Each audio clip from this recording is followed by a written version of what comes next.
kerinduan hati kami. Kami anak-anak-Mu mempersembahkan segala pujian, sujud, syukur kami ke hadapan-Mu. Karena hanya Engkau yang patut kami sembah dan kami muliakan. Biarkanlah seluruh pujian dan penyembahan kami mendatangkan berkat dalam hidup kami, menyejahterakan kami. Bapa, bentuklah kami dengan firman-Mu, maka kami hidup seturut kehendak-Mu, dan bagi kemuliaan nama-Mu kini dan sepanjang segala masa. Amin. Haleluya. Shalom Bapak Ibu semuanya. Shalom. Tepuk tangan untuk para worshiper kita. Silakan berdiri. Enggak deng, duduk. Kalau Anda berdiri, saya yakin kebangunan rohani Katolik ini banyak yang disentuh oleh Tuhan. Resting karena semaput. Oke, orang-orang gerak-gerak ini.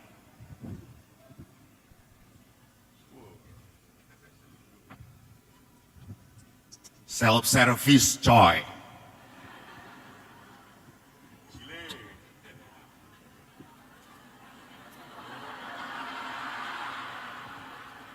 Ngajak padu,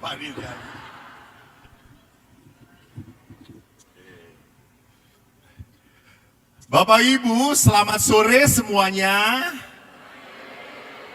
Terima kasih. Wow, hujan besar tidak membuat Anda terhalang untuk datang dalam kebangunan rohani Katolik. Puji Tuhan. Syukur kepada Allah. Anda kan datang ke sini bukan untuk ketemu si Eko ini toh? Ya, bukan, karena si Eko ini saya tadi beberapa lihat, karena banyak yang melihat di YouTube lalu baru melihat orangnya langsung, lah kok ngene ya romone ya gitu. Kecewa. Syukur kepada Allah kalau ibu-ibu tertarik. Wah, saya juga tertarik gitu ya. Bapak Ibu, Suster, hari ini kita berbicara tentang My Family, My Valentine. Weh, Suster merayakan Valentine atau tidak? Kasihan deh lu. Valentine, it's celebrating about love, merayakan cinta. Dan kalau lihat dari Santo Valentinus, karena apa cinta itu? Cinta yang harusnya dirayakan dalam Valentine bukan berarti, "Hai, I love you." No. Jangan berpikir love itu enak, menyenangkan, indah, beautiful. Ora. Kalau kita lihat cinta yang diperlihatkan oleh Yesus, ngeri. Aku memberikan nyawaku untuk orang-orang yang kucintai. Sanggup Bapak Ibu? Ngapusi.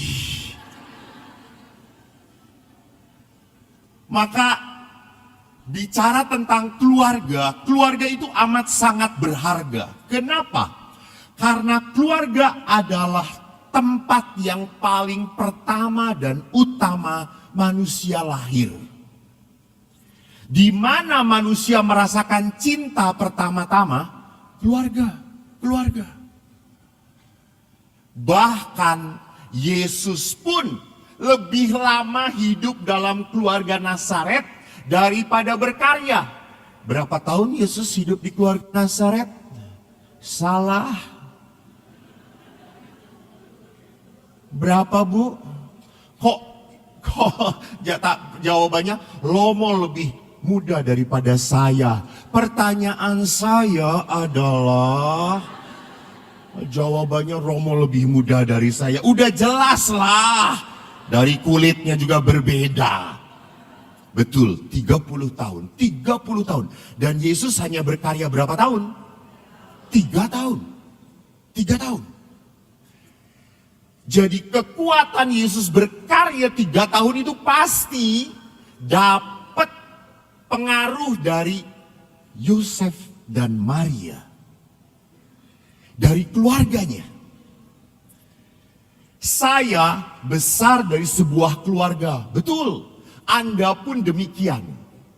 Tidak ada orang yang lahir tanpa keluarga. Butuh sekali. Karena di tengah keluarga saya diperhatikan, saya disayang. Hanya seringkali di tengah keluarga juga ada masalah. Coba saya tanya, yang hadir di sini boleh angkat tangan? Nanti hadiahnya rosario.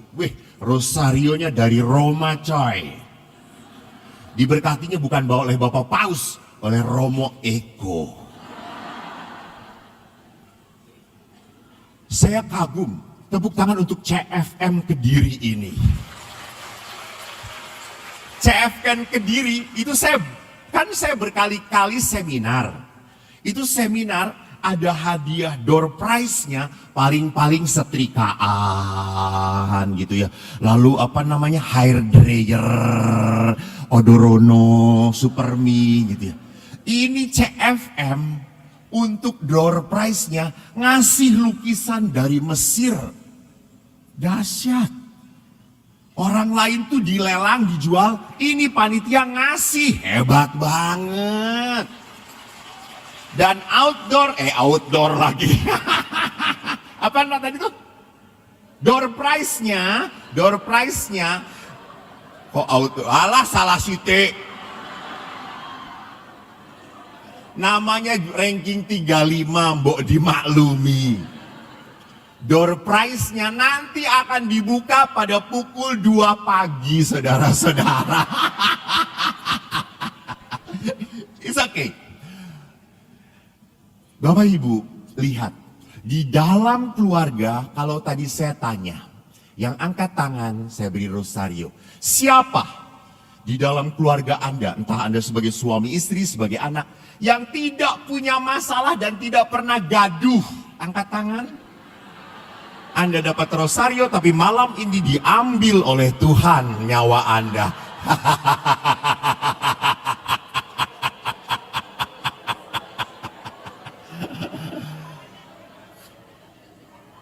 Romo, kita seguru seilmu, jangan merusak pasar.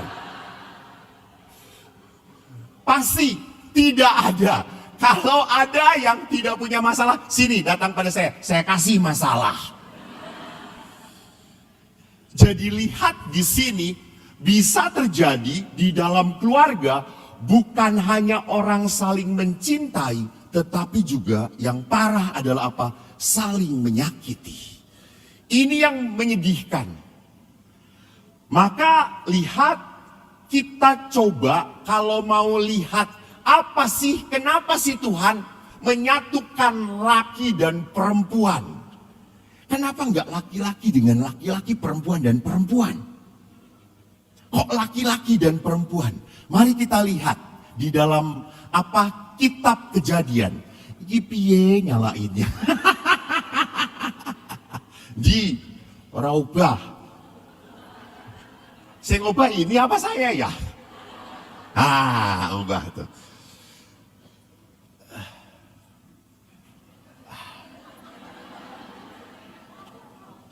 Maaf, ini lihat sudah disolati, benar-benar. Dalam kitab Kejadian, mari kita lihat.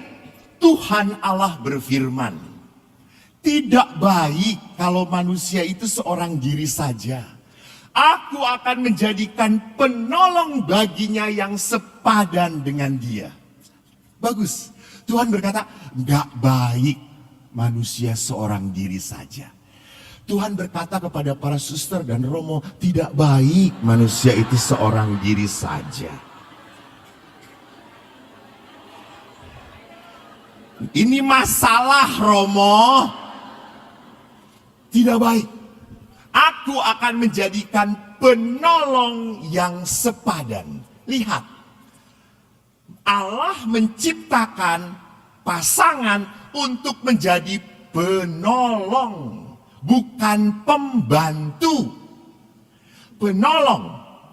Dan tidak hanya penolong saja, sepadan. Apa artinya sepadan? Hah? Tidak sama, beda. Lanang mbek wedok beda. Sederajat. Sederajat. Sederajat. Karena kadang-kadang, maaf ya, pria itu kan, maaf, rasa percaya dirinya tinggi. Pria itu kan sangat butuh dihormati. Pria itu selalu berkata, Romo tidak bisa dalam keluarga, kepala keluarga adalah suami. Suami kepala keluarga. Boleh Pak, tapi istri leher keluarga. Kepala ndak bisa nengok kalau leher ndak nengok.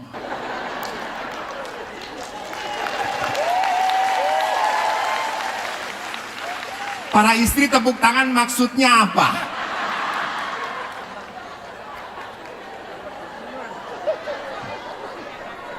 Lihat kan, baru begitu aja sudah langsung harus siapa yang menang, siapa yang menang.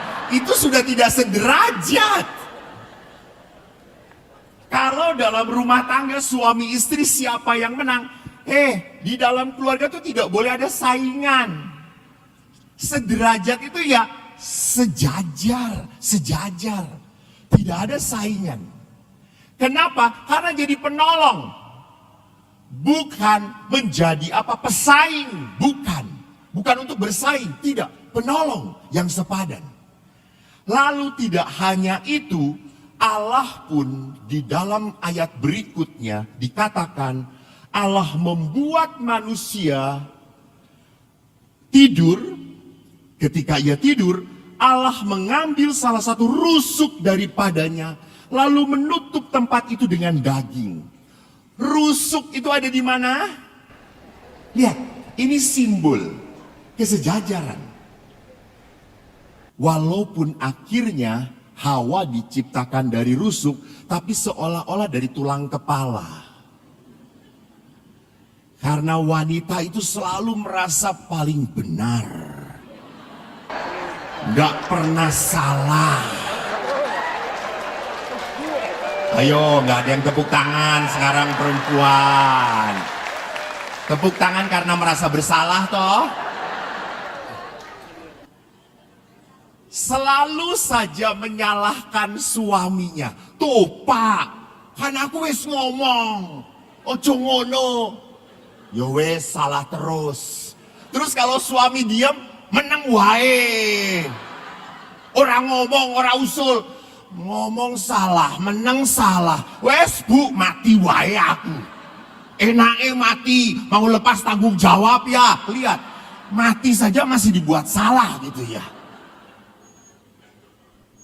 Jadi saudaraku lihat, ini simbol-simbol yang menarik untuk memperlihatkan apa? Kesederajatan, kesederajatan antara pria dan wanita.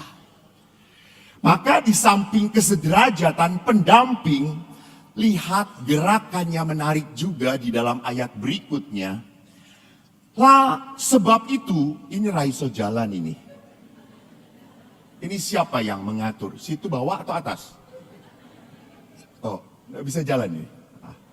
Sebab itu seorang laki-laki akan meninggalkan ayah ibunya, bersatu dengan istrinya, sehingga keduanya menjadi satu daging. Tarik. Mereka keduanya telanjang. Ini simbol. Manusia dan istrinya telanjang, tetapi mereka tidak merasa malu. Bagus. Apa artinya telanjang? Terbuka. Tidak ada yang ditutup-tutupi. Kalau utang, yang ngomong pada pasangan. Kalau punya rekening bank, yang ngomong dengan pasangan. Kalau gajinya berapa, yang ngomong dengan pasangan. Tapi ojo dikei kabeh. Mati Anda. Dijatah Anda. Sakmene, wis meneng saulan. Kere itu bapak. Saya kan pernah cerita toh, saya itu tadi dibawa oleh panitia makan sate kambing. Pak Slamet di sini cabang dari Pare, enak. Lalu saya karena senang makan sate, saya makan. Lalu yang lucu ada suami makan, lalu istrinya wes.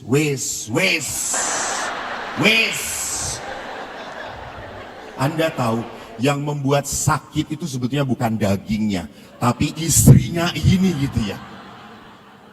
Saya makan sate kambing nggak pernah darah tinggi coy, nggak pernah. Raono sing komen. Istrinya wes. Ojo tambah, gitu ya. Suaminya tuh hanya makanin bitingnya aja terus. Begitu menderitanya jadi seorang suami gitu ya. Jadi lihat Bapak Ibu bahwa di dalam kehidupan kenapa disebut telanjang sebagai sebuah kiasan? Karena mereka tidak merasa malu. Saya sudah terbuka apapun.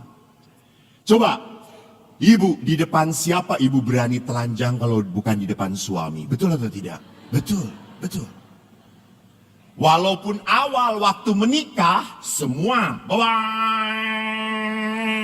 welcome to the jungle.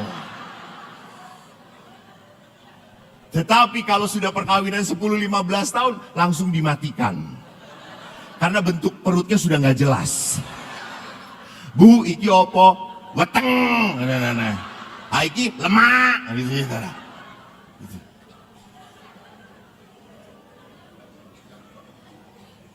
Jadi kalau kita kembali kepada kitab suci, ketelanjangan itu berarti apa? Sebuah keterbukaan. Dan yang dikatakan apa? Tidak malu. Maka kalau di dalam hidup perkawinan ada sesuatu yang nggak dilaporkan pada istri, ada rasa malu, ada rasa ndak penak, ada rasa ndak enak. Tetapi karena pas sing kono wae ngono ora ngomong pek bojone, sing kono wae ngomong ora ngomong wis ra apa-apa lah, dosa massal. Kalau dosa massal itu tidak dimarahi Tuhan. Seolah-olah kesalahan itu sudah tidak mau jujur pada pasangan, itu bukan berarti bahwa saya akhirnya tidak mempunyai rasa salah. Pasti punya. Hanya pertanyaannya didengarkan atau tidak. Maka kalau saya melanjutkan apa permenungannya, yang pertama ingin saya katakan adalah, pertama, perkawinan itu adalah proyeknya Tuhan. Perkawinan itu proyeknya Tuhan. Kenapa menjadi proyeknya Tuhan? Karena Tuhan yang menyatukan. Tuhan yang menanamkan cinta pada Anda. Coba Anda yang duduk dengan pasangan, saling lihat, kok iso ya? Mbek koyo ngene iki. Itu tuh. Kok iso? Dan suami Anda lihat, hampir semua suami, coba pandang. Padahal istrinya sudah, papa. Karena banyak ibu yang mengatakan, Romo, suami saya itu makin lama makin bodoh, makin nyebelin. Ibu jangan lupa, suami ibu jadi makin bodoh karena kawin dengan ibu. Lah iya toh, dulunya pinter, lalu setelah nikah dibodoh-bodohin, ya wes aku bodoh wae lah gitu.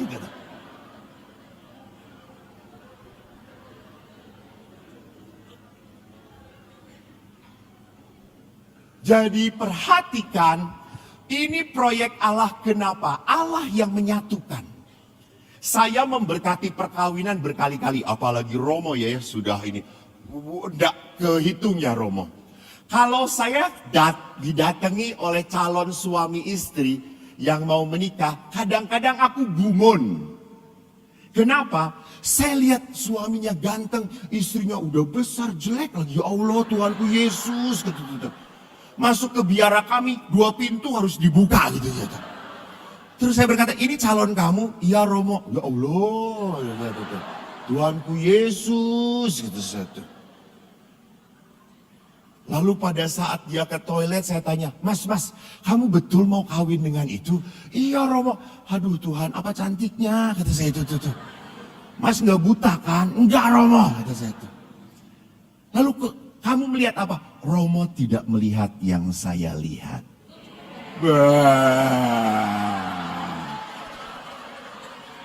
Aku percaya jatuh cinta sejuta rasanya, betul lah? Dibelai, ditendang, amboy rasanya. Lihat aja. Loh, orang kalau sedang jatuh cinta, keinjek oleh orang yang mencintai, apakah merasa sakit marah atau tidak? Enggak apa. Aduh maaf mas, keinjek. Enggak apa-apa. Keinjek kamu tuh seperti keinjek bidadari.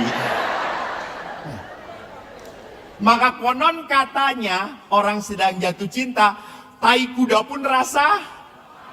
Udah merasakan ya. Saya belum pernah ngerasain. Semiskin-miskinnya saya nggak akan pernah coba tai kuda.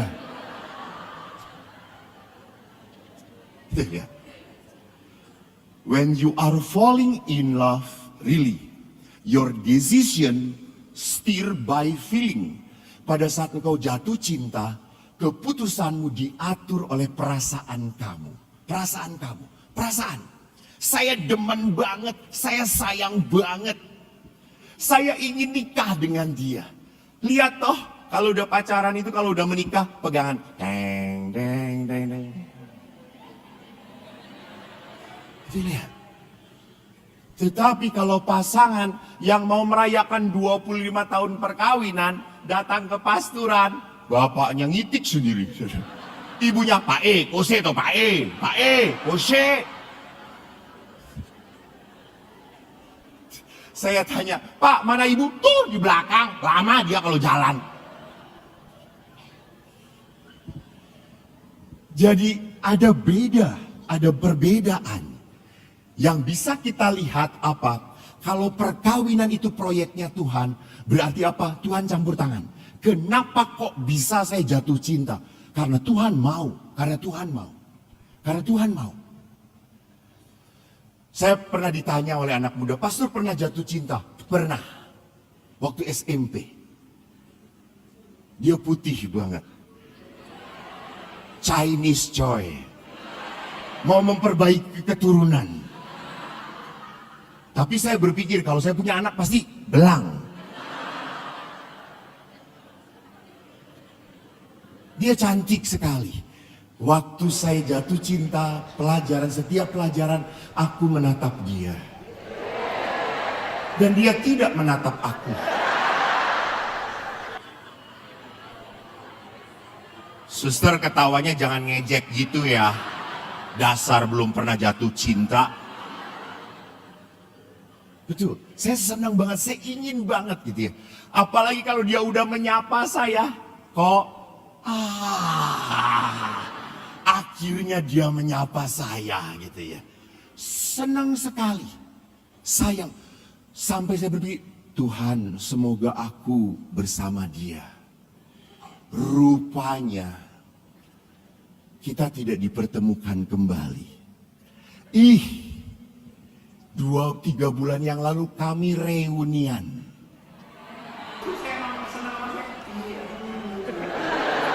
Apa maksudnya? Dia datang saudara-saudara, sudah bentuknya tak beraturan. Tadinya, sekarang, kata saya, dia kan, Pastor Eko, dulu kan pastor saya senang sama saya. Iya, dulu. Sekarang Tuhan syukur pada Allah. Tidak kau persatukan aku dengan dia. Lihat. Walaupun tertarik belum tentu dipersatukan oleh Allah. Jadi perkawinan harus diimani sebagai apa? Kehendak Tuhan. Tetapi ada juga, maaf, ada perkawinan yang dipaksakan. Ada perkawinan karena apa namanya? Bayar hutang. Ya di situ tentunya tidak ada apa? Rahmat Tuhan, karya Tuhan di dalam menyatukan. Tetapi bisa terjadi walaupun dipaksakan, kok utuh-utuh saja, kok baik-baik saja. Ya bisa terjadi Tuhan bekerja menyertai mereka. Setelah mereka bersatu, namanya karya Tuhan. Namanya karya Tuhan, tidak bisa diatur. Maka lihat kalau proyek Allah, Allah tidak hanya campur tangan, maka Allah pun apa? Mengatur. Allah tidak hanya mengatur, tetapi Allah juga memberkati. Giseng dipencet di pae. Ini ya, oke. Perkawinan di dalam gereja Katolik disebut sakramen. Kekasan perkawinan Katolik pada sifat sakramentalnya. Cinta antara suami istri menjadi lambang kehadiran Kristus. Jadi yang pertama, apa itu sakramen? Allah hadir nyata kepada pasangan lewat pasangan. Kepada suami lewat istri, kepada istri lewat suami. Dan kepada anak-anak lewat orang tua mereka. Ini sakramen, ini kehadiran Tuhan. Ini kasih Allah yang nyata. Maka kalau sampai perkawinan itu menjadi sesuatu yang menyakitkan, berarti ada salah satu yang tidak sanggup menghadirkan Tuhan. Saya tugas di rumah retret. Saya memberi retret anak-anak SD, SMP, SMA, bahkan mahasiswa, juga kadang-kadang aktivis paroki. Salah satu yang kami bahas dalam retret adalah tentang luka batin. Suatu sore saya berbicara tentang luka kepada anak-anak SMA kelas 12. Di saat saya cerita tentang luka, ada seorang anak yang tiba-tiba berdiri, lari ke toilet dan dia teriak, dia pukul pintu toilet keras. Semua kaget. Saya juga kaget. Guru-guru berdiri, lalu saya berkata, sudah tenang. Ibu guru saya minta menemani anak itu. Saya teruskan. Pada saat setelah selesai, saya minta anak-anak ke ruang makan untuk makan. Saya ke toilet. Saya lihat anak laki-laki itu masih menangis. Dan waktu saya datang, dia langsung, Romo saya minta maaf Romo. Ya oke, enggak apa-apa. Ada apa nak? Romo waktu Romo cerita tentang luka, cerita bagaimana sosok mama dan papa, aku enggak kuat Romo. Aku tiba-tiba meledak, aku benci banget dengan mama. Mama adalah orang yang paling menyakiti hidup saya. Lalu saya tanya, kok bisa? Maaf, dia buka baju atasnya, dia perlihatkan di dadanya ada bekas sunutan rokok. Lalu saya tanya, siapa yang melakukan ini? Mama. Kalau mama marah, mama merokok dan menyunut saya. Lalu dia nangis karena meledak. Ingat, kalau luka itu sudah ditahan, kalau orang meledak, besar, saya biarkan. Lalu gurunya mendekati saya. Romo, dia anak dari keluarga yang broken family, cerai. Lalu akhirnya, boleh kamu cerita? Romo, saya waktu dikandung oleh mama, papa pergi dengan wanita lain. Mama marah sekali, mama kecewa sekali. Dan menurut mama, waktu saya lahir, saya mirip sekali foto dari ayah saya. Saya mirip. Sehingga setiap mama marah selalu melampiaskan pada saya. Lihat di sini. Anak ini akhirnya tidak mempunyai image, gambaran yang baik tentang orang tua. Itu mempengaruhi dia tentang kasih Tuhan, tentang kebaikan Tuhan. Maka tidak aneh kalau dia akhirnya berkata, Romo, bolehkah saya kalau meragukan kebaikan Tuhan? Saya merasa Tuhan tidak baik. Saya merasa Tuhan tidak peduli. Kenapa saya harus lahir dari keluarga yang seperti itu? Kenapa kok saya harus lahir mirip ayah saya yang bajingan? Romo tahu, kalau saya nanti ketemu ayah saya akan bunuh ayah saya. Lihat marahnya. Dia merasa dianiaya. Dia tidak pernah merasa bahwa dia bisa berdoa dengan tenang. Enggak. Pada saat saya berdoa, saya selalu bertanya, Tuhan, di mana cintamu padaku? Saya tidak pernah merasakan. Lihat, di dalam sakramental kehadiran Allah bisa terjadi papa mama gagal menghadirkan Tuhan. Gagal menghadirkan Tuhan. Saya kemarin senang sekali membuat sebuah seminar keluarga dan yang memberi kesaksian artis. Aku lupa namanya. Dan yang wanitanya ini adalah apa? Seorang anak, cantik wanitanya. Seorang anak dari keluarga yang cerai. Dan dia berkata dalam hatinya, saya kalau menikah tidak mau seperti papa mama. Dan bagusnya apa? Saya cukup banyak melihat kasus, banyak wanita tidak mau menikah. Anak-anak muda tidak mau menikah karena melihat orang tuanya nggak beres. Mereka nggak mau menikah, Romo. Mama aja saya disakiti, papa aja pergi.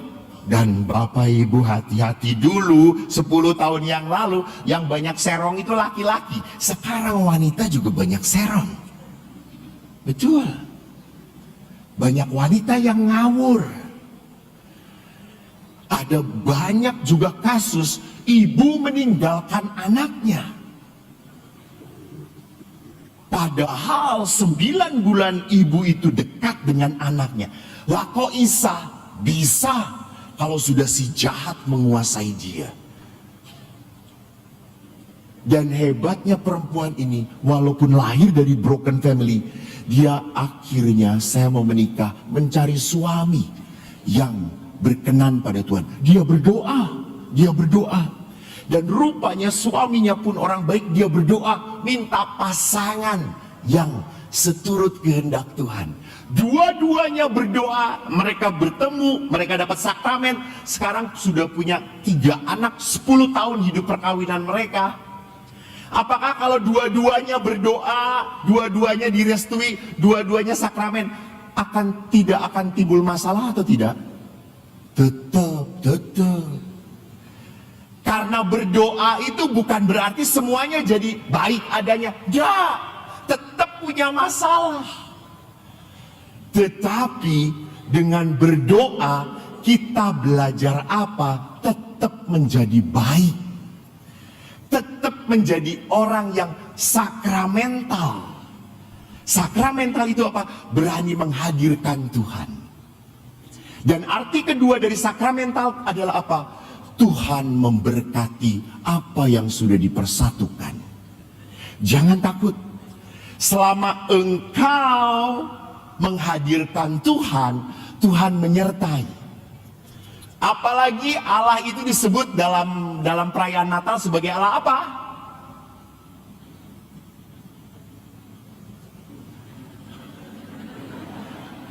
Di dalam perayaan Natal, Allah itu disebut sebagai Allah apa? Allah yang hidup. Ya, Immanuel, Pak, kasih rosario Pak, satu untuk ibu itu. Tepuk tangan, betul. Nggak bohong aku. Coba perlihatkan dulu, sorry. Nggak percaya. Hah, kasih ciwe. Made in Italy, no, not made in China, made in Italy. Betul Bu, Allah itu disebut sebagai Allah Immanuel. Apa Immanuel? Langsung angkat tangan, mau rosario ya? Ini nggak ada rosarionya. Allah beserta kita. Pertanyaan saya, apakah Allah selalu menyertai kita?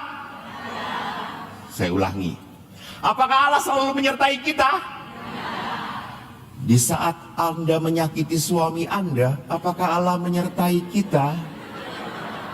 Di saat Anda cerewet pada suami Anda, apakah Allah menyertai kita? Di saat suami melihat perempuan lain sambil melet-melet, apakah Allah menyertai kita? Allah tidak pernah menyertai kejahatan. Allah menyertai kita betul, tapi pertanyaannya, apakah saya orang yang disertai Tuhan atau tidak? Allah Immanuel menyertai ya, tetapi apakah tindakan kita sesuai dengan penyertaan Tuhan atau tidak? Jadi tidak setiap tindakan manusia disertai Tuhan. Ora. Ngapusi ya ora, korupsi ya ora, bohong ya tidak. Tuhan tidak pernah mengamini dosa. Maka Bapak Ibu lihat, sakramen itu adalah apa? Tanda berkat. Saya ingat sekali, saya dari keluarga yang amat sederhana. Ayah saya tentara, ibu saya perawat. Kami tidak punya pembantu. Tetapi walaupun tidak punya pembantu, anak ayah 4 orang. 2 laki 2 perempuan. Saya Iko, anak pertama. Dan kalau pulang kerja, itu ibu perawat ganti baju perawat putihnya dengan daster batik yang transparan. Wiswi. Ibu masak supaya cepat, namanya juga orang Jawa, supaya cepat masaknya karena kami lapar. Maka masaknya sayur apa? Bening. Sayur beningnya yang paling gampang dicari adalah bayam. Maka sekarang saya asam urat. Sejak kecil bayam terus. Dan bayam itu selalu disertai dengan apa gorengannya? Aku podo-podo kerenem ya aku. Dengan tempe, betul. Tapi yang saya pelajari dari ayah adalah apa? Kami tuh anak-anak selalu protes. Bu, bayam terus, tempe terus. Kapan kita kayaknya? Gitu ya. Weh, bayam ini sehat le. Popeye mangan bayam sehat le.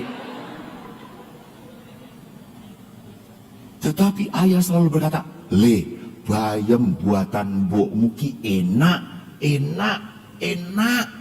Makan lahap. Itu ayah. Ayah tidak pernah menghina apa yang ibu buat. Ayah selalu mengatakan enak.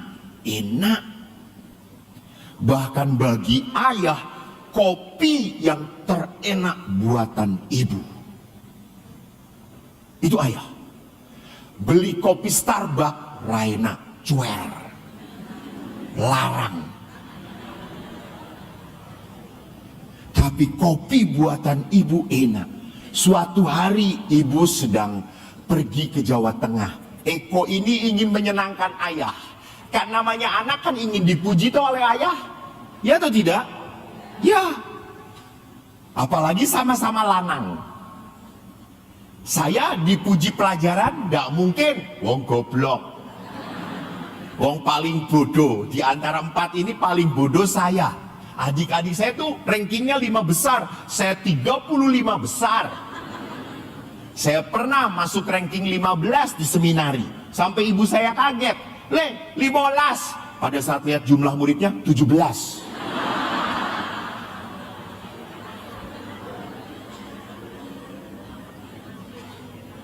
Saya bodoh. Tetapi karena walaupun saya bodoh, saya ingin dipuji. Saya ingin berharga di mata ayah. Saya pada saat itu buatkan kopi. Lalu ayah berkata, Le, kopimu raina, koyo uyuh kebo. Lalu saya dalam hati, oh tentara uyuh kebo dites, kata saya itu. Lalu beberapa hari kemudian ibu pulang, saya tanya, Bu, aku buat kopi, ayah marah, nggak enak katanya. Gimana sih kalau buat kopi untuk ayah? 2 sendok kopi, 2,5 atau 3, lupa aku, 3 sendok gula. Oh ya, wes, saya buatkan lagi. Saya kan berharap, udah sama resepnya, Pak, kopi. Langsung bapak ngomong, Raina, ora podo mbek duwe mbokmu. Lalu saya ngomong, Bu, kok masih ngomong gak enak? Ibu pasti salah. Enggak, betul. Lah kok masih disebut gak enak, Bu? Kei itu siti.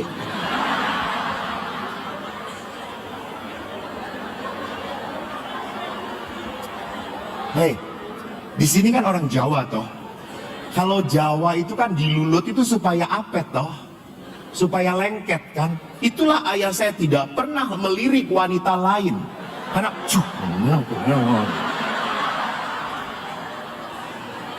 maka ibu-ibu supaya suami Anda tidak lirak-lirik, buat kopi dengan itu sedikit gitu. Suster Flores, mengerti tidak? Itu diopo.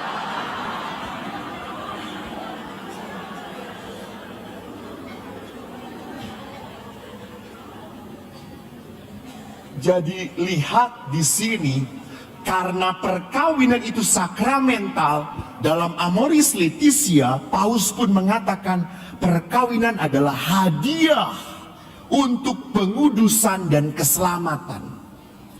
Jadi keselamatan, Allah itu tidak hanya menyatukan, tetapi juga menyalurkan berkat, Saya merasa walaupun kami tidak kaya raya, tetapi kami sangat bersyukur. Saya pernah iri, Bapak lihat, kan kami di kompleks tentara atau angkatan udara. Pak, lihat tonggone wis duwe motor. Bapak ki mengpit wae. Sorry pakai bahasa Jawa tuh Anda mengerti enggak ya? Mengerti toh ya, ini kan di Jawa toh. Pit ya mengerti dah? Sepeda ontel. Bapak kok cuma sepeda ontel. Le, numpak pit kenak le, silir le. Tak terkening gindi. Ya betul, saya kalau udah naik sepeda dengan ayah, saya itu kadang-kadang terkantuk-kantuk. Sehingga kaki saya masuk jari-jari. Saya sudah 3 kali kaki saya masuk jari-jari. Sampai ayah ini kuekan kepenaan toh, jadi turu. Wes, ben ramelku jari-jari tak taleni wae. Akhirnya kaki saya ditaleni. Dan selamat saudara-saudara. Tapi suatu hari ayah nabrak becak. Ayah lah loncat, saya meneng wae. Ayah berkata, loncat, wong ditaleni kok. Loncat piye gitu.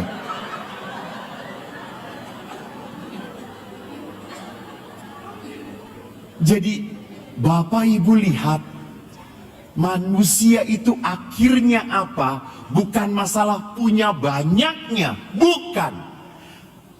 Yang benar adalah bagaimana kita mensyukuri dengan apa yang kita nikmati, apa yang kita peroleh.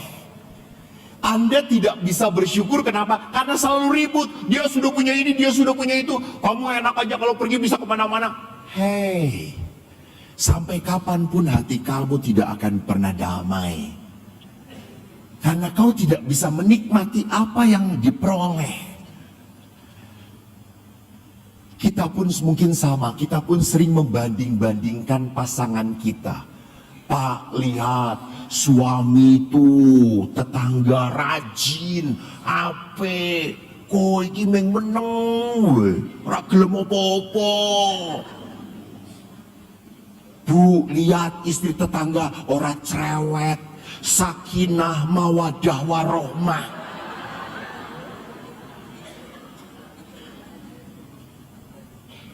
Kita selalu apa? Kita selalu tidak bisa bersyukur. Padahal tadi kalau tidak salah worship leader mengutip kutipan yang bersukacitalah dan bersyukurlah senantiasa. Bersyukurlah. Karena bersyukur itu berarti apa? Menerima kebaikan Tuhan dengan rasa terima kasih. Bukan selalu merasa kurang. Sampai kapanpun rezeki itu selalu kurang. Ingat, Yesus tidak pernah berkata uang itu sumber segala kejahatan. Bukan. Mencintai uang. Bukan masalah uangnya, mencintai uang. Seringkali hati-hati. Anda bekerja keras, betul, oke, untuk keluarga. Tetapi Anda tidak punya waktu dengan keluarga. Menyedihkan. Lama-lama, apa yang sudah Anda usahakan baik, kok Anda tidak punya hubungan yang baik dengan anak-anak Anda? Tidak bisa. Kita harus berani sadar mana yang harus kita pertahankan dan mana yang tidak. Maka yang ketiga, Bapak Paus mengatakan keluarga adalah jalan kekudusan. Lihat, tidak ada kekudusan tanpa pengorbanan. Maka jalan sesungguhnya dalam keluarga dikuduskan oleh Tuhan lewat apa? Lewat pengorbanan. Maka lihat di sana, salib adalah jalan kekudusan. Salib adalah tempat di mana Yesus menyelamatkan, Yesus menguduskan, Yesus membuat kita layak mendapatkan karunia berkat dari Tuhan. Maka saudara-saudara, kalau Anda berkata, Romo, keluarga saya itu banyak yang salah, keluarga saya itu selalu banyak gaduh. Mari kita lihat, kenapa keluarga-keluarga mempunyai banyak permasalahan di dalam relasi.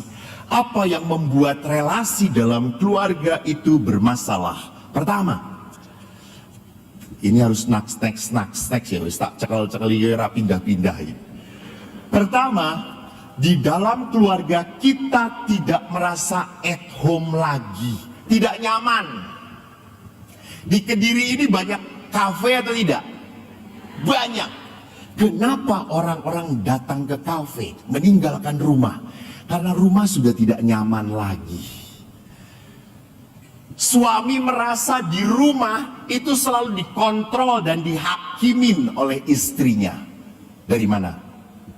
Mau kemana? Dengan siapa? Sampai jam berapa? Ini kontrol.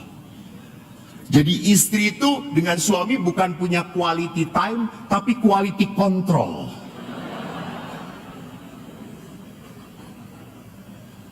Selalu saja apa? Memeriksa. Maka seorang bapak pernah jalan dengan saya naik motor, ziarah.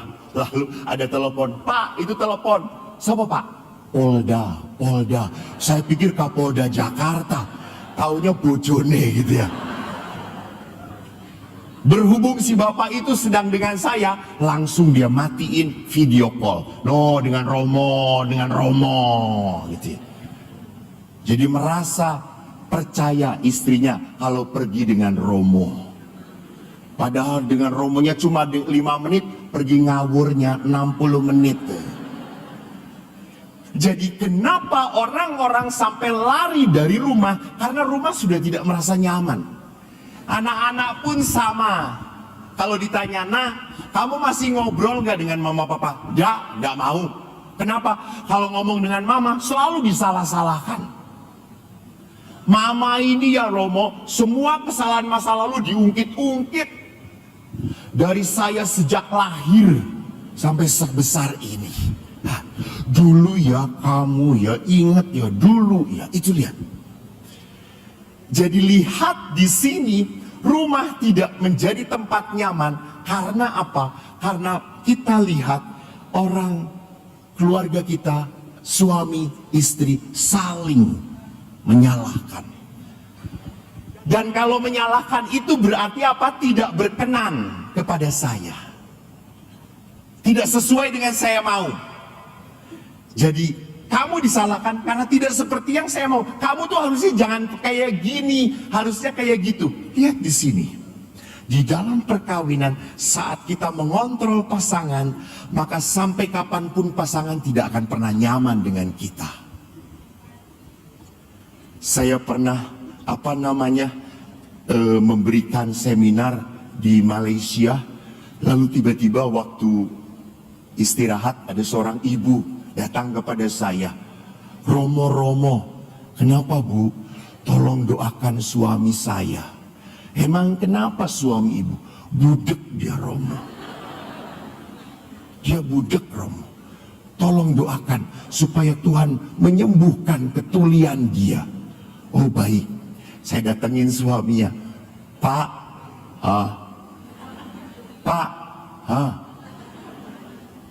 Bapak katanya sakit ya? Bapak katanya tuli ya? Dikit. Pak, saya diminta ibu untuk mendoakan. Semoga Tuhan menyembuhkan tuli Bapak. Jangan Romo, jangan. Ini berkat Tuhan. Karena tuli saya jadi nggak pusing Romo dengerin istri saya. Tapi saya disuruh istri Bapak, ya sudah kita doakan saja. Tuhan terima kasih bahwa Bapak tuli. Ya betul Romo, betul Romo. Ya betul. Jadi kalau kita bisa lihat, kita tidak pernah bisa menyalahkan kenapa suami saya. Mungkin tindakan saya, kata-kata saya membuat dia tidak nyaman. Membuat dia tidak nyaman. Membuat dia tidak merasa diterima. Selalu saja dipojokkan. Saya bertanya, suami istri, ini pasti suami istri, karena bajunya sama. Beli satu dapat dua. Paket hemat kelihatan. Ya, Mbak nyicil lagi. Oh kok kere tenan. Bu, ibu berhadapan dengan ayah ibu dari ibu, orang tua, mertua beliau. Lalu suami ibu salah, melakukan kesalahan, lalu disalahkan oleh mertua. Ibu tahu suami ibu salah, lalu mertua, ayah ibu Anda menyalahkan suami Anda. Ibu akan berdiri di pihak siapa? Orang tua yang benar atau di pihak suami yang salah? Ibu berdiri di pihak siapa? Kenapa? Iya betul, beri rosario, betul. Bagus. Ibu berkata, saya di pihak suami. Kenapa? Walaupun salah, dia suami saya. Itu. Jadi bagaimanapun saya harus membela, bukan menelanjangi, mempersalahkan pasangan. Tidak. Nanti setelah pulang di rumah baru diceki. Kowe iki salah ngerti ra. Kalau di depan mertua lindungin. Tidak pernah boleh kita tetap saya harus mengangkat martabat suami. Dan ingat kenapa tidak merasa feeling at home, nanti saya perlihatkan. Karena suami tidak menemukan apa yang dia harapkan. Istri pun demikian. Istri itu berharap supaya suami-suami seperti ini, tapi kok tidak terjadi. Kok tidak, tidak ngerti sih. Kan banyak sekali istri yang tidak dimengerti oleh suami dan suami pun tidak dimengerti oleh istri. Betul atau tidak? Kenapa? Karena Anda tidak ngomong. Ya enggak perlu ngomong, Mbok ngerti udah bertahun-tahun. Suami Anda bukan, istri Anda bukan kuntilanak dan suami Anda bukan genderuwo yang bisa saling mengerti. Enggak, harus komunikasi. Maka yang kedua, bisa terjadi perselisihan karena apa? Saya hanya terfokus pada diri sendiri. Saya kok tidak bahagia ya hidup dengan dia. Ya. Saya kok merasa tidak nyaman ya. Bahkan banyak para istri juga sudah mengatakan, Romo, saya tuh hidup dengan suami saya banyak berkorbannya. Banyak banget Romo. Saya kalau tidur sudah dikentutin sama dia. Dia ngoroknya keras banget Romo. Gitu ya. Ibu-ibu ingat, ngorok itu anugerah. Ngorok itu berarti suami Anda masih hidup. Kalau dia bilang, wah,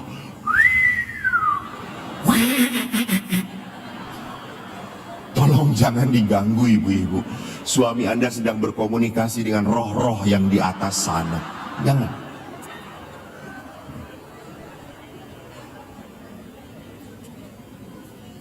Karena ya memang ya, kalau udah, karena istri juga, Romo saya tuh kalau udah malam ngorok, saya tahu ngorok Romo, istri saya suka nendang, udah jangan ngorok dulu, nunggu saya tidur. Lalu kan kalau perempuan tidur kan nggak tidur-tidur toh, di suaminya, udah tidur belum nih? Belum, aduh saya kapan tidurnya gitu ya. Karena tidur dengan istri juga para suami saya selalu disalahkan Romo, tidur dengan istri. Kenapa salah? Saya itu kan mau berhadap-hadapan, namanya kan suami istri. Istri, jangan berhadap-hadapan kalau tidur. Kamu menghirup napas, aku ngirup sesak, tahu gitu ya.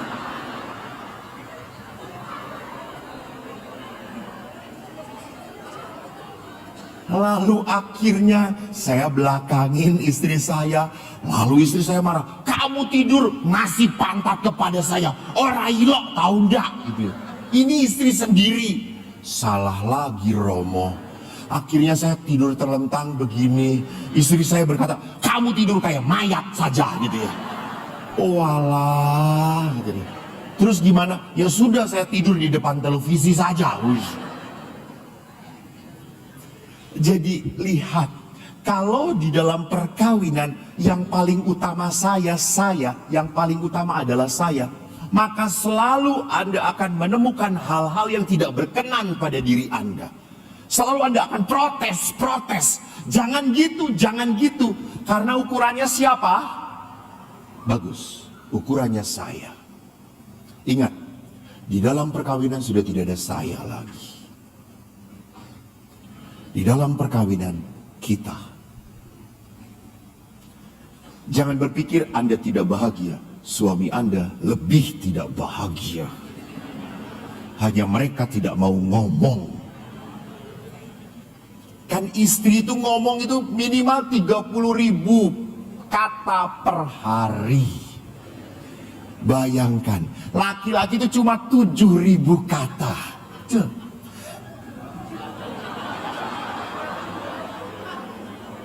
Si bapak langsung pantesan.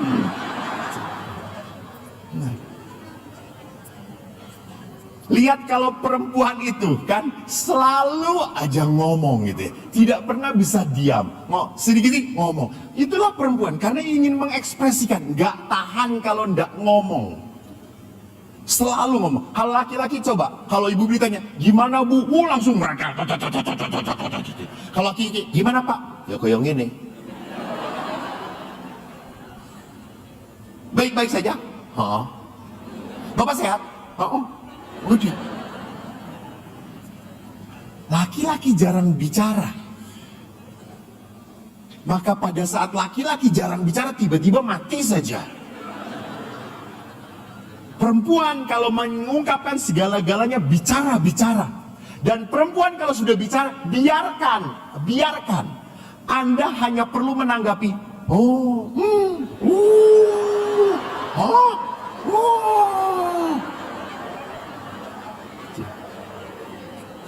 Kalau perempuan cerita mengasih masalah, perempuan tidak cari solusi, tidak. Jangan kasih solusi. Salah Pak, salah. Karena perempuan itu ngungkapin masalah supaya apa? Supaya itu dia, supaya lega. Supaya lega saja. Jadi jawabannya cuma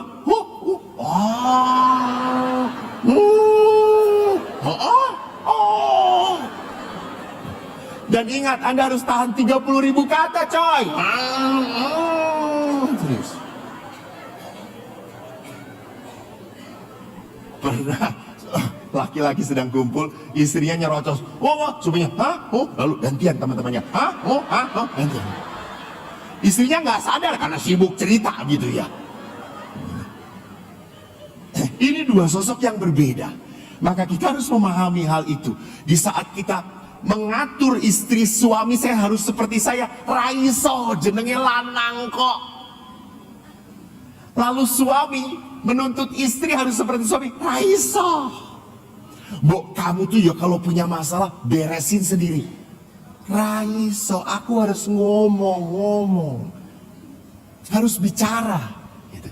Maka saya pernah itu, ada seorang ibu siang-siang apes banget, saya udah mau istirahat siang.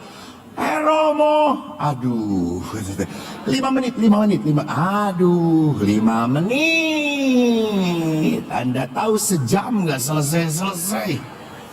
Si ibu itu ngomong terus tanpa nafas, saudara-saudara. Karena dia sudah berapa puluh ribu nggak pernah ngomong-ngomong, dia gelontorin semua ke Romo Eko. Wah. Setelah 1,5 jam, dah Romo selesai.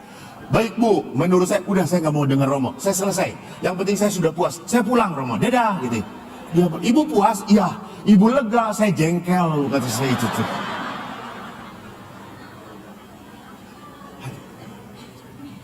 Jadi lihat di sini, itulah wanita. Disitulah kenapa saya tidak bisa mengharapkan suami saya seperti saya. Ora iso, nggak bisa. Ukurannya Anda, karena dia laki-laki. Dan setiap laki-laki itu kan sulit mengekspresikan sayang. Coba Bapak Ibu angkat tangan. Siapa yang punya suami yang tiap hari mengatakan I love you? Suami yang mengatakan I love you, bapak yang angkat tangan. Ya Allah Tuhanku Yesus.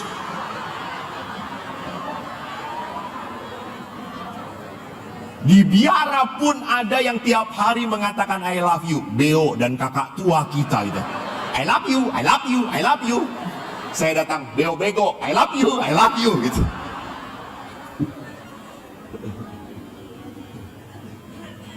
Tapi jarang sekali lihat, hanya beberapa. Dan itu pun yang angkat tangan suami, pasti bohong. Jarang. Istri tuh ingin banget. Suami tuh udah I love you lah gitu. Suami udah gak butuh. Istri butuh banget dikatakan, Mam, cantik banget sih. Betul atau tidak? Betul. Itu kelihatan udah lama sama suaminya nggak dikatain seperti itu. Mom, you are beautiful, Mom. Tuh, kita nggak pernah. Karena suami, saya pernah.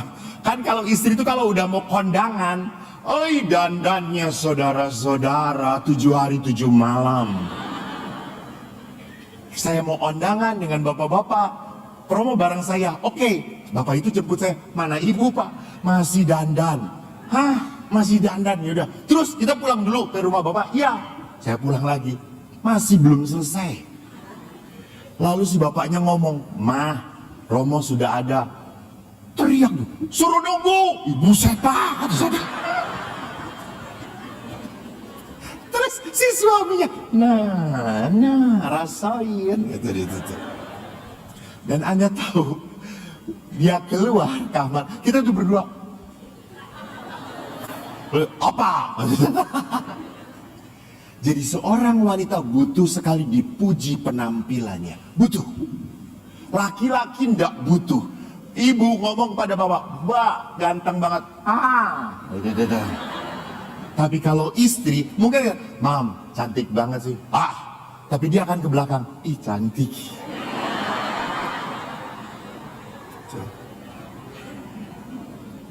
Saya itu Bapak Ibu di Bandung banyak dikirimi makanan sama ibu-ibu. Karena saya pintar memuji. Ibu cantik banget, makanannya enak Bu. Romo ngomong lagi, nanti dikirim lagi, dikirim lagi. Anda tahu suaminya itu makan makanan yang sudah dipanaskan 7 hari 7 malam.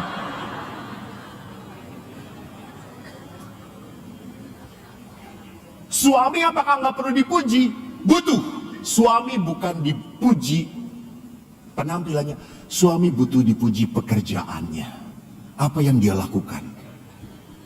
Jadi kalau suami Anda tiba-tiba nyapu, jangan, oh tumben, rajin, sedang dipenuhi Roh Kudus ya, gitu ya.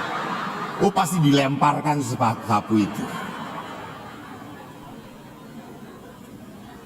Jadi kalau suami Anda tiba-tiba nyapu, Pak matur nuwun Pak, terima kasih banyak Pak, gitu ya, meringankan tugas saya, gitu ya. Atau suami tiba-tiba bawa piring kotor gelasnya ke tempat dapur, pujilah, wah Pak, terima kasih sudah berbagi tugas, thank you Pak, gitu ya. Tapi jangan berkata, ngono wae minta dipuji, aku bendino Pak, gitu. Maka kalau suami Anda mengganti lampu yang sudah 2 bulan mati dan tidak diganti-ganti, kasih tepuk tangan. Bapak gila bisa berani berkorban untuk kami. Memasang lampu itu berani mati yo Pak ya, gitu. Maka ibu-ibu jangan pernah melecehkan pekerjaan suami. Apalagi melecehkan gaji suami. Itu merusak harkat suami. Jadi pada saat dikasih, bersyukurlah. Wih akeh temen. Jangan, kok sakmene. Buat pengorbanan suami Anda, dihargai. Jadi tidak fokus pada diri sendiri, tetapi juga memikirkan apa yang dibutuhkan pasangan. Maka penting sekali di dalam hal ini. Kenapa muncul akhirnya sikap-sikap yang tidak berkenan kepada pasangan? Kita lihat next. Aku tidak mau ini. Next. Ini. Next. Oke. Saya senang ini. Apa yang dikatakan oleh Yesus tentang perkawinan. Orang Farisi datang mencoba Yesus. Apa boleh seorang suami menceraikan istrinya? Apa perintah Musa? Musa memberikan izin menceraikan dengan membuat surat cerai. Lalu apa kata Yesus? Next. Justru karena ketegaran hatimulah Musa menuliskan perintah itu untuk kamu. Next. Ketegaran hati. Jadi apa artinya tegar hati? Tegar hati itu berarti apa? Sudah cuek. Nggak mikirin perasaan lagi pasangan. Terserah. Kowe arep ngopo terserah. Maka lawan dari cinta adalah bukan tidak mencintai, tetapi tidak peduli. Saya sudah tidak peduli kamu. Berarti sudah tidak ada cinta lagi. Jadi bagaimana kekerasan hati itu terjadi karena luka yang disimpan. Saya lahir dari seorang keluarga yang keras. Ayah saya bukan beberapa kali memukul saya. Saya tidak mempunyai hubungan yang dekat dengan ayah. Saya tidak pernah merasakan punya memori saya dipeluk oleh ayah. Enggak. Dengan ibu, I really love her very much. That's my mom. Ibu saya selalu melindungi saya. Saya dengan ibu dekat. Kalau ayah itu membodoh-bodohkan saya tuh, kamu bodoh. Anda tahu anak kecil dibodoh-bodohkan. Saya masih ingat, saya hanya diam begini. Saya takut, saya sedih. Ayah saya saja menghina saya. Tapi setelah ayah pergi, ibu langsung datangin saya. Sini. Rapopo bodoh, tetap anak ibu. Ibu saya memeluk. Lalu saya berkata, kok bodoh ndak apa-apa ya Bu, rapopo. Tapi jangan selama-lamanya ya nak.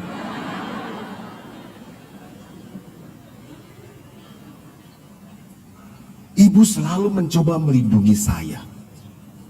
Dan waktu saya masuk seminari, ayah saya yang ragu-ragu. Ibu waktu saya ngomong, kamu mau masuk mana? Seminari, mau jadi romo.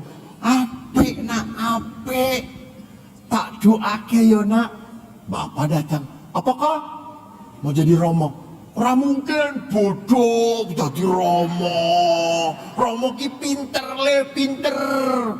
Kok ki paling pro diakon apa ora koster ngene. Saya lama-lama jengkel juga. Biarin nanti kalau sudah jadi romo saya khusus untuk orang-orang bodoh. Dan Tuhan mendengarkan doa saya, saudara-saudara. Saya tidak mengatakan Anda bodoh. Yang bodoh itu CFM yang cari-cari saya. Tetapi lihat ibu yang selalu mendoakan saya. Ibu yang selalu dekat dengan saya. Ibu yang sangat menyayangi saya.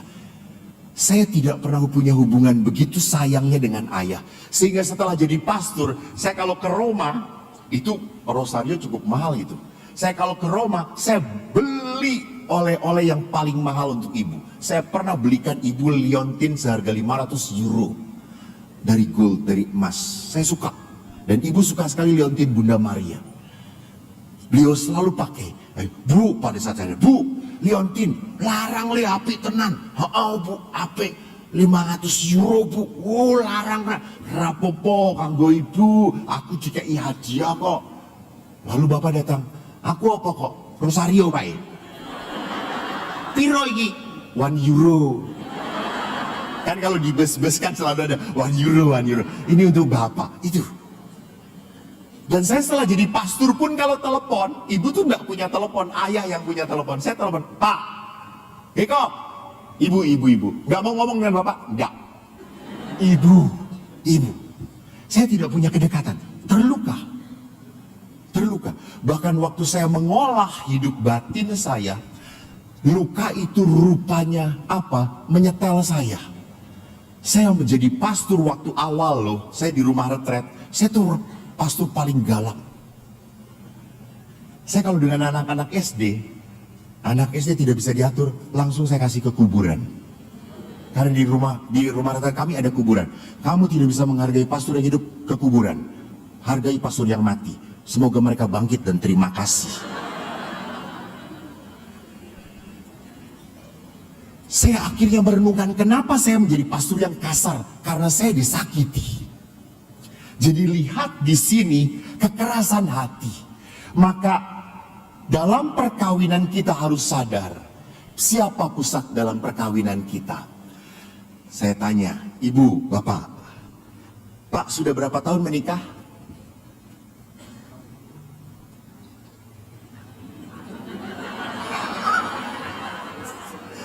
Dengan yang ini bukan dengan yang sono. 34 tahun. Bahagia? 34 tahun. Dalam hidup perkawinan Bapak, siapa yang paling utama dalam hidup perkawinan Bapak? Istri. Oke. Ibu, siapa yang paling pertama dalam hidup perkawinan ibu? Suami atau anak? Suami. Oke. Tepuk tangan. Tapi salah. Kalau dalam hidup perkawinan yang paling utama adalah suami atau istri, jangan lupa, kadang-kadang yang paling utama ini menyakiti kita. Kadang-kadang yang paling utama ini mengkhianati kita. Maka dalam perkawinan harusnya yang paling utama adalah Tuhan. Pada saat engkau mencintai Tuhan dengan benar, kau tidak akan menyakiti pasanganmu.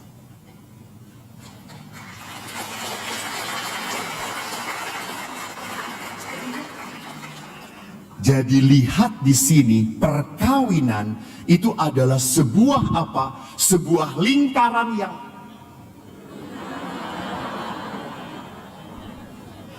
konslet iki jenenge.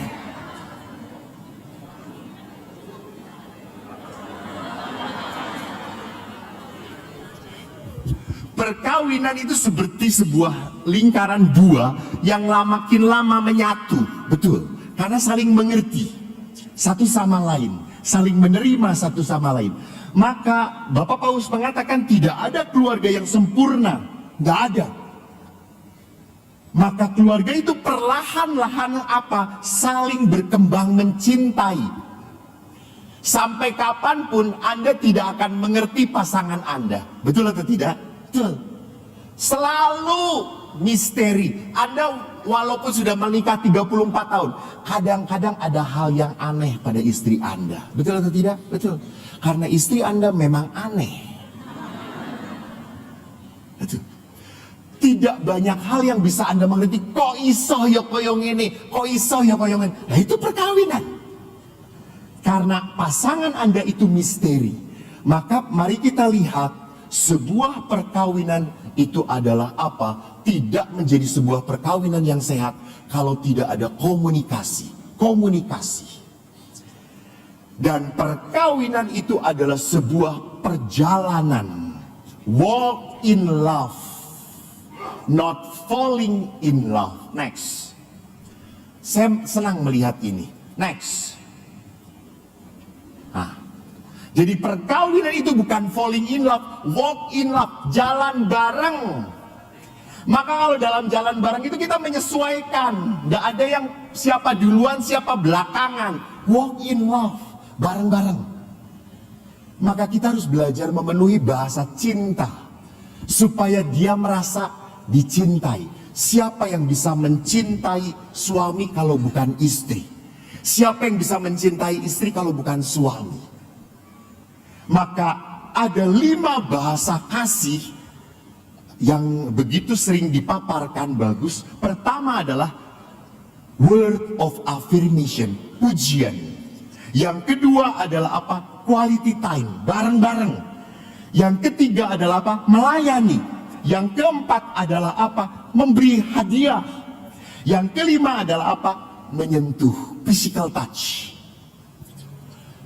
Bapak, Ibu, bahasa cinta suami beda dengan bahasa cinta istri. Istri Anda, bahasa cintanya tidak selalu sama dengan istri orang lain.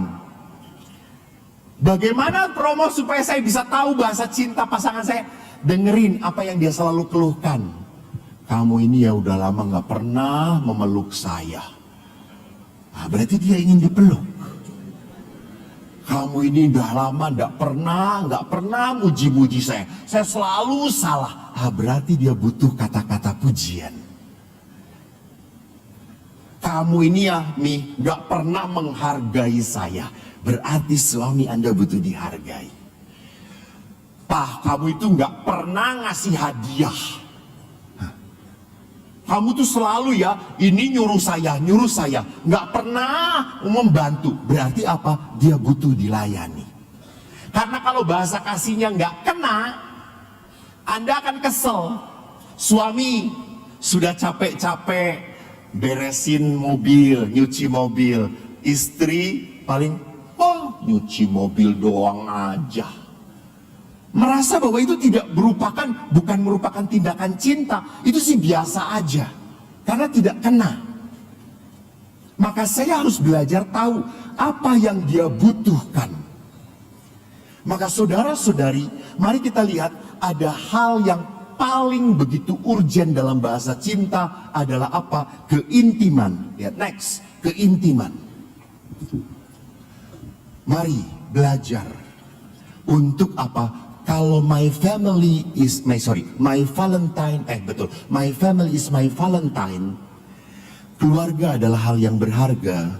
Saudara-saudara, ambillah waktu untuk tetap bersama lagi.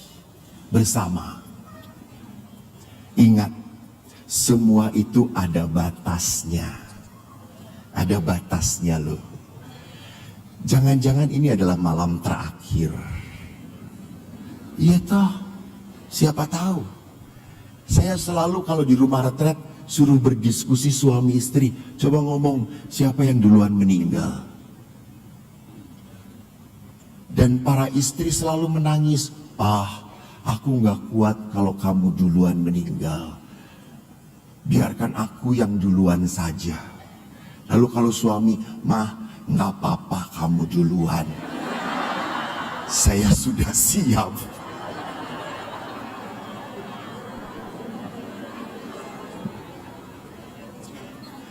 Jadi lihat, saya butuh apa? Saya butuh intim.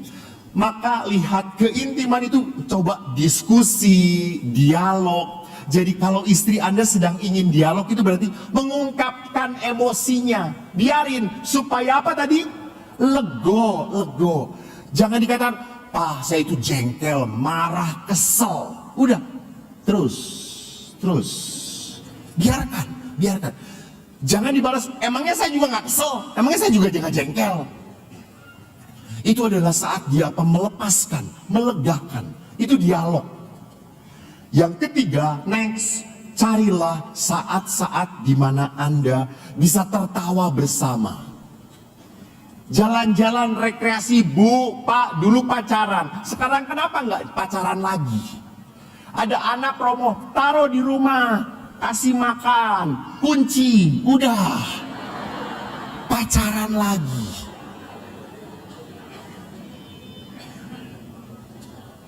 Pak, 34 tahun, kapan terakhir gandeng istri Bapak?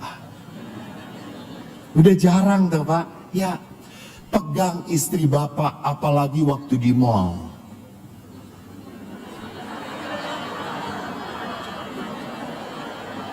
Karena kalau di mall istri Anda arahnya tidak jelas.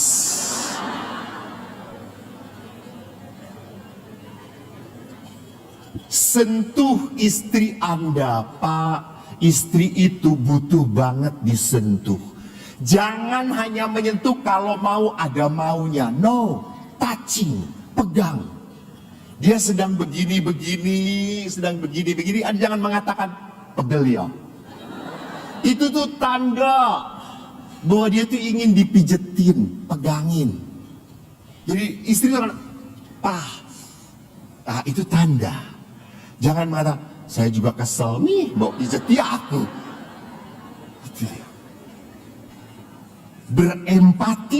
Berempatilah. Alami, sadari, rasakan bareng lagi. Saya teringat ayah saya itu bukanlah suami istri yang mengekspresikan saya, enggak. Ayah saya itu enggak pernah kelihatan di tengah kami pelukan, ciuman, enggak ada. Tapi menghasilkan anak 4. Ayah kalau di foto, saya lihat album keluarga, ayah tuh di foto tentara. Ibu enggak pernah di foto dipeluk. Tetapi setelah ibu sakit, ibu saya akhirnya stroke karena ibu saya punya darah tinggi, punya gula, lalu segala macam komplikasi. Ibu setelah pensiun stroke. Yang indah adalah ayah merawat ibu. Ayah setiap hari mangku ibu berjemur. Dia mandikan dahulu baru berjemur. Setiap hari. Bahkan ayah masak untuk ibu. Kami anak-anak pernah ngomong, ayah, apa perlu suster yang bantu? Dan ayah berkata, ora, mbok muki ke aku enom melayani aku dengan baik. Kalau mbokmu saiki sakit, aku harus melayani mbokmu. Edan. Ini perkawinan. Maka ayah itu begitu sayangnya pada ibu. Sampai ibu sakit akhirnya kurang lebih 7 tahun. Tahun keempat, ayah saya kena penjepitan tulang belakang, saraf belakang. Ini, pinggang dengan saraf leher. Saya yang bawa ke dokter. Dan dokter, Pak, Bapak penjepitan leher dan tulang belakang. Bapak tidak boleh angkat-angkat keras lagi. Bapak saya menangis. Saya langsung ngomong, tentara kok nangis? Dulu dia menganiaya saya, sekarang saya menganiaya dia. Romo, mosok tentara sakit sitik we menangis, kuat to yo. Bapak saya ngomong apa? Kok aku ki nangis bukan karena sakit. Nah, terus apa? Kamu dengar tadi dokter apa? Saya nggak boleh ngangkat-ngangkat berat lagi. Siapa nanti yang ngangkat ibumu untuk berjemur? Aku udah nggak boleh lagi. Di situ langsung saya cek.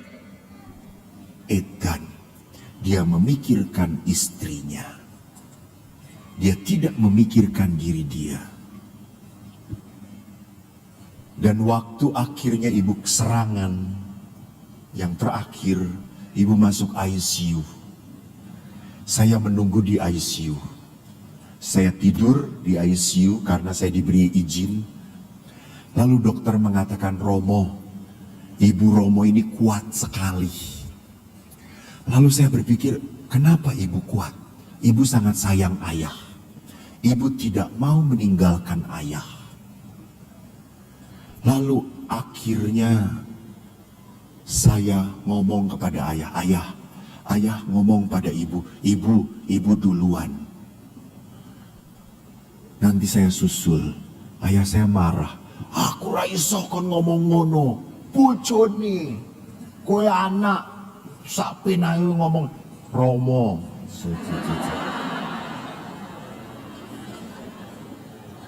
Kenapa saya harus ngomong gitu? Ibu tuh sayang banget sama ayah. Ibu sudah sakit, sudah lama. Ayah kan sudah mengatakan, sudah melepaskan. Ya sudah.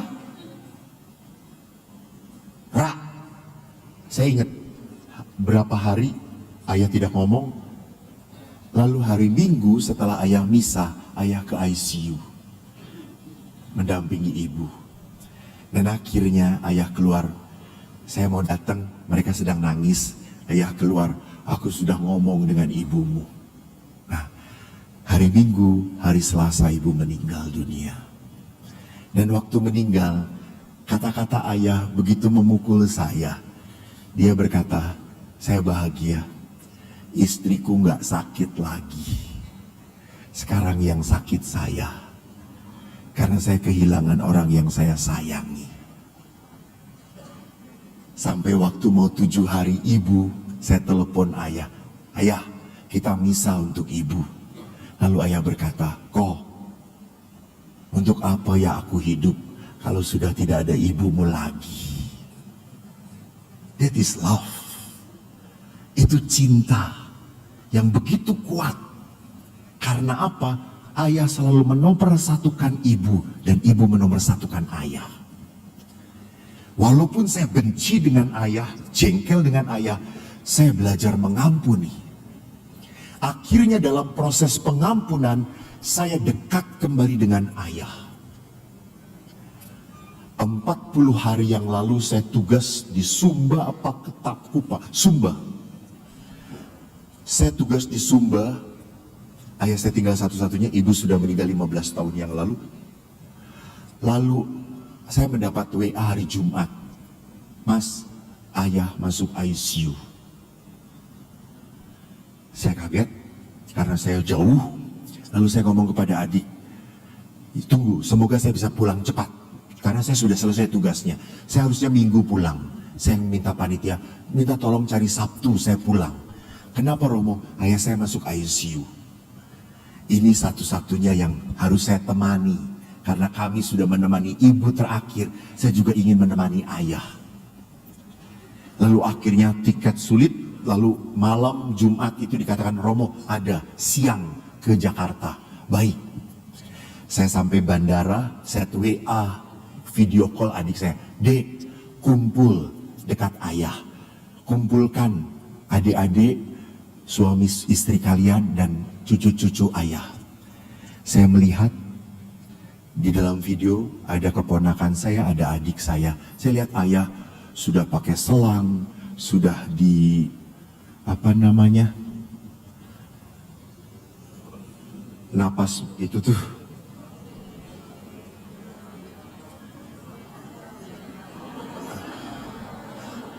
nggak ngerti aku, bukan dokter.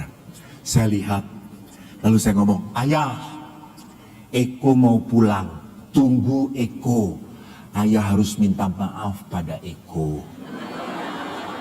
Karena ayah banyak nyakitin Eko, kata saya itu. Eko juga harus minta maaf pada ayah. Tunggu ya, Eko sore pulang. Lalu saya berdoa, saya tutup. Saya tutup karena saya mau naik pesawat boarding. Saya sampai Jakarta, saya buka WA, adik saya mengatakan, ayah makin drop. Lalu saya berkata, yuk video call lagi, kumpulkan seperti tadi. Tunggu ya mas ya, 5 menit, oke. Waktu saya 5 menit saya berdoa, Tuhan, buat saya bisa menemani ayah. Saya sayang ayah. Ayah berharga bagi saya. Saya ingin menunjukkan rasa bakti dan permohonan maaf saya kepada ayah. Lalu akhirnya tiba-tiba ada suara, kamu jangan egois. Akhirnya saya buka handphone, saya video call lagi. Saya lihat ayah, ayah, kalau sudah tidak kuat, ya sudah, pergi, enggak apa-apa. Eko hanya mau mengatakan terima kasih, karena ayah keras, Eko jadi romo seperti ini. Eko minta maaf ya, Eko selalu nyakitin ayah, karena 2 minggu sebelumnya saya marah dengan ayah. Saya sudah minta maaf saat itu. Saya minta maaf. Eko kadang sombong dengan ayah. Maaf ya ayah. Terima kasih. Boleh, saya anaknya boleh memberkati ya. Saya berkati ayah. Saya tutup. 1 menit kemudian ayah meninggal dunia. Malamnya saya sampai rumah sakit. Saya berkata kepada adik-adik, saya mau mandiin ayah. Lalu adik-adik saya berkata, yuk kita bareng-bareng, bareng-bareng lah. Lalu saya mandiin ayah, saya masih ngomong pada ayah, ayah, dulu waktu Eko kecil ayah mandiin Eko pakai air hangat. Sekarang Eko mandiin ayah pakai air dingin. Rasain. Saya masih bisa bercanda dengan ayah waktu itu. Tetapi akhirnya saya menangis. Kenapa? Waktu saya peluk ayah, ayah tidak memeluk saya lagi. Itu batas. Orang itu mengungkapkan cinta, ada waktunya. Jangan sampai setelah dingin, dia nggak ngerti apa-apa. Dia nggak akan ngerasain apa-apa. Anda masih diberi kesempatan oleh Tuhan. Ambil itu, pulang, peluk, cium. Jangan-jangan ini malam terakhir. Tapi Bapak Ibu, kenapa kita sering sulit mengungkapkan cinta? Sombong, angkuh, gak mau rendah hati. Atau bisa jadi karena saya sakit hati. Maka saudara-saudara, kita akan menutup seluruh permenungan kita dengan apa? Dengan adorasi. Apa itu adorasi? Adorasi adalah penyembahan sakramen Maha Kudus. Next.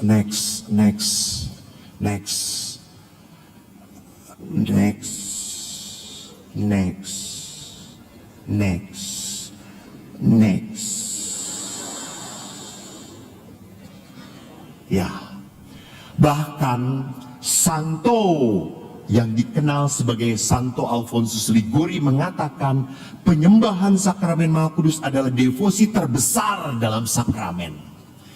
Jadi dalam sakramen Maha Kudus Allah sungguh hadir. Nanti tolong, apa yang harus Anda lakukan kalau di depan sakramen Maha Kudus? Anda bisa mencurahkan isi hati Anda. Sadar, ini Tuhan. Rendah hatilah. Saya tidak bisa di depan Tuhan mengatakan kesombongan saya. Tidak. Saya tidak pantas, saya berdosa. Saya masih menyimpan kemarahan, kejengkelan. Bapak Ibu, saya kok lebih percaya manusia itu butuh mujizat, bukan disembuhkan badannya, tapi yang penting disembuhkan apa? Batinnya, hatinya. Kita terlalu banyak menyimpan marah, dendam, kecewa, maka kita susah sukacita. Berikan pada Tuhan. Tuhan bisa mengangkat sakit hatimu. Tuhan, ajari aku mengampuni. Buat aku bisa mencintai lagi istri saya, suami saya. Buat supaya saya bisa memaafkan suami saya yang telah menyakiti saya, yang sudah menghina saya, yang sudah menghancurkan keluarga. Ingat, Anda tidak akan bisa mengampuni kalau Tuhan tidak masuk ke dalam hatimu. Malam ini Tuhan ingin masuk. Rasakan. Kalau Anda sedang mengidap satu penyakit, percayalah, seperti janda miskin, 12 tahun dia sakit pendarahan. Dia sudah berobat kemanapun dan tidak baik. Dan waktu dia melihat Yesus, dia berkata, asal ku jamah jumbai jubahnya, aku sembuh. Dan Bapak Ibu ingat, di dalam Injil, Yesus waktu menyembuhkan, apa yang dikatakan oleh Yesus? Rosario, betul. Lebih keras, Bu. Lihat, yang menyelamatkan kita, imanmu menyelamatkan kamu. Percaya, iman itu apa? Percaya, berserah kepada Tuhan. Maka Bapak Ibu, mari kita hening sejenak. Kita mencoba untuk membuka hati kita. Kalau Tuhan hadir, Tuhan itu mengundang kita. Ini aku, ini Bapamu. Katakan apa yang kau butuhkan, apa yang kau kehendaki. Percayalah, kita berbicara kepada Bapa, Allah dan Tuhan kita.